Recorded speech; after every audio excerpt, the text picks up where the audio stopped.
Yep. Um, but I've already, had several episodes where we talked about, how I use them. I talked about an executive assistant, and the more people I talk to today are very afraid of, like, oh my gosh, I've never really worked with someone overseas. How does that work?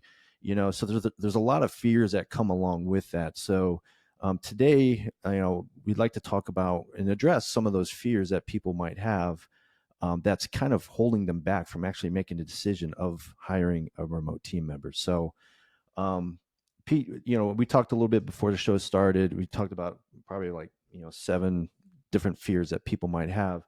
But what are some of the common fears that, that you hear? What I thought was maybe talk about a fear, how you address it, maybe how I address it, and we can go from there. Yeah. So, what does fear stem from typically? Fear stems from not knowing, right? Hmm. So, when you don't know something, so when you come across a new situation, you don't understand it, you get stressed out and you have some fear. And then that might stifle you from making a decision, right? Right. Whether you're buying a house or you're hiring a remote team member. So, the first unknown, which turns into a fear, is I don't know what a remote team member can do. Hmm. Right, a lot of you contractors out there, you used to, going into the office, getting your work order tickets for the day. All the girls are in the office doing the accounting or whatever it is, and everybody's like in an office space. Hmm. And since 2020, that just doesn't exist anymore. Uh, you know, um, I can tell you, like my new company, VPM, we do not even have any office space. I don't even have a co-location space. I don't even have a WeWork or nothing like that. So Hmm. that has really gone away.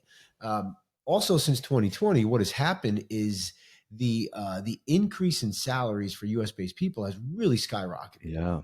and it Hmm. has across the world. Don't get me wrong. It's like, for example, people I used to hire that I hired back in 2017 for $6 an hour. Those same people are $10 an hour. That's a Hmm. 40% growth, but Yep. obviously it's not that big of a deal from $6 to $10 an hour versus 60 grand to 100 grand a year, Right. right? So there's this there are these forces that are happening that is really pushing companies, especially small businesses like contract, especially you guys, to find people that can do work for less money, Hmm. right?